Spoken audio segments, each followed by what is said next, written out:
পরম দয়াল শ্রী শ্রী ঠাকুরের রাঙারাতুল চরণে জানাই কোটি কোটি প্রণাম। ঠাকুর পরিবারের সকলের চরণে আমার কোটি কোটি প্রণাম। সমস্ত শ্রোতাদের যথাযোগ্য স্থানে আমার ভক্তিপূর্ণ প্রণাম, ভালোবাসা আর রানন্দিত জয়গুরু।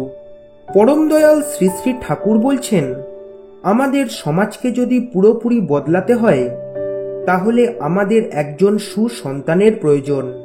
শ্রী শ্রী ঠাকুর সর্বদাই এক শুদ্ধ আত্মা চেয়েছেন, আর সেই জন্য তিনি বিবাহ সংস্কারের ওপর বিশেষ জোর দিয়েছেন।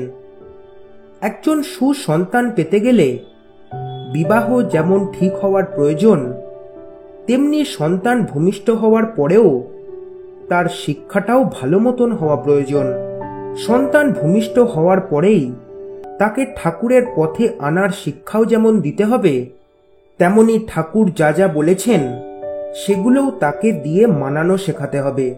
তবেই সে ক্রমে একজন ভালো মানুষ, একজন ভালো সন্তান হয়ে উঠবে। আর সেই জন্য এখন শ্রী শ্রী আচার্যদেব সন্তান পালন প্রসঙ্গে অনেক কথা বলছেন। তার কাছে এমন অনেক নিবেদন হয় বাড়ির সন্তানদের ব্যাপারে যে তাদের খুব রাগ, তারা কথা শুনছে না। সেই উত্তরে আচার্যদেব ঠাকুরের ভাবধারায় অনেক সমাধান দেন। আজকে তেমনই একটি সমাধান আমরা জানব। একজন মা এসে বললেন তার সংসারে নিদারুণ অশান্তি, স্বামী সন্তান কাউকে নিয়েই আর পেরে উঠছেন না।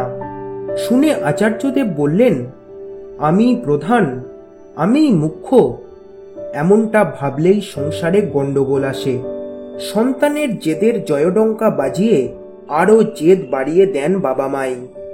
বাড়িতে আত্মীয় স্বজন বন্ধু বান্ধব এলেই বলছেন, ওর যা রাগ না, রেগে গেলে খাবার থালা বাসনপত্রও ছুঁড়ে মারে।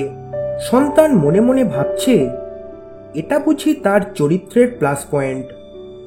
স্বামী স্ত্রীর মধ্যেও কেউ যদি উচ্চস্বরে তর্ক করেন, জেদ দেখান, তখন অন্যজনকে চুপ করে থাকতে হয়। নিন্দা হলেও তাই। বেশি কথা বলে বোঝাতে যেও না, তখন নিজেকে সাপোর্টও দিও না, বরং রাগকে তুচ্ছ করতে শেখো। স্বামী তোমার একান্ত, তাকে আদর্শে আপ্রাণ করে তোলাই তোমার সাধনা। আর সন্তানের সামনে ঝগড়া বিবাদ করলে তাকে দু পেয়ে জানোয়ারি করে তোলা হবে। অনবরত ঠাকুরকে বলবে, ঠাকুর আমি তোমায় ভালোবাসি, তার কাছে কিছু চাইতে নেই, বরং আমার জীবন, আমার উপার্জন, আমার ঘর, আমার বাড়ি, স্বামী সন্তান সব তোমার জন্য ঠাকুর। এই ভাবটা মনের মধ্যে তৈরি করে রাখা ভালো। আমার জীবনের যা গল্প সব তোমার নেতৃত্বেই মাপব, ওটাই বিচার, ওটাই বুদ্ধি। তাহলেই ডানা মেলে উঠতে পারবি জীবনে। গাড়ি কিন্তু অ্যাক্সিডেন্ট করে না, সে নিরপেক্ষ। আমাদেরই জীবনের মতো অ্যাক্সিডেন্ট করে ড্রাইভার, ঠিকমতো চালাতে জানে না বলে। তুই যে বলছিস তোর ইরিটেবল বাওয়েল সিনড্রোম আছে, এর মূল কারণও মন। ওটা সহজে সারে না, তাই সেটাকে আগে ঠিক কর। ঠাকুর বলেছেন, বকবকানি পূর্ণত্বের লক্ষণ নয়। চুপ করে বসে থাকলেও মন কিন্তু অনুক্ষণ বকবক করেই চলেছে। সমস্যাটা সেই জায়গাতে। Playing with past, playing with future.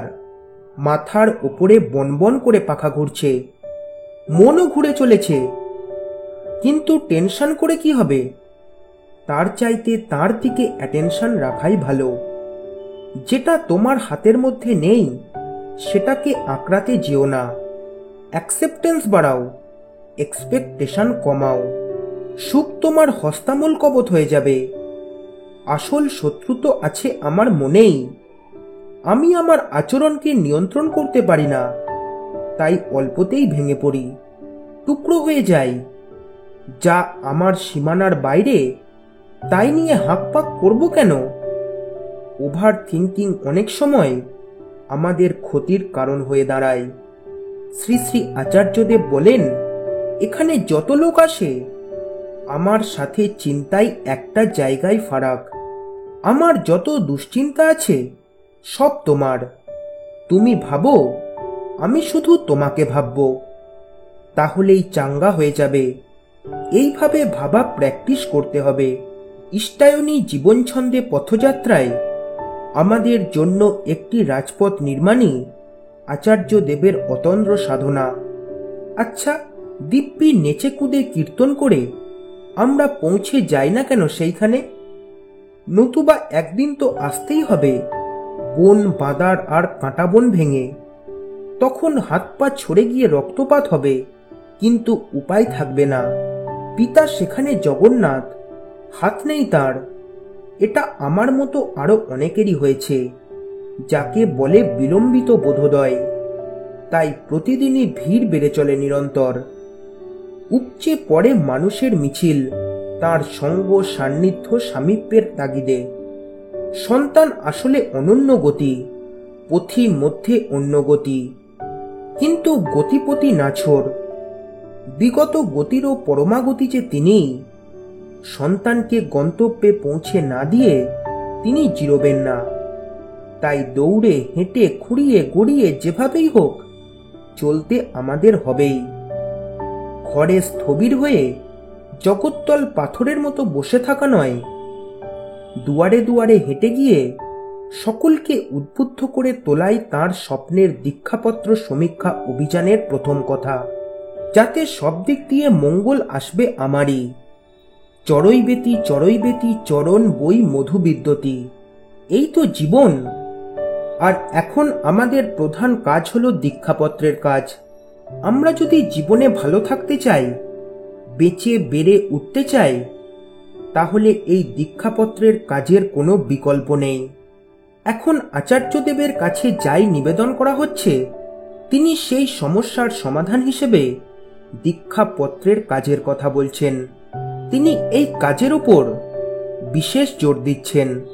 আমরা যদি ঠাকুরকে ভালোবাসি, তাহলে আমরা সবাই সাধ্য মতন চেষ্টা করব এই কাজে অংশ নিতে।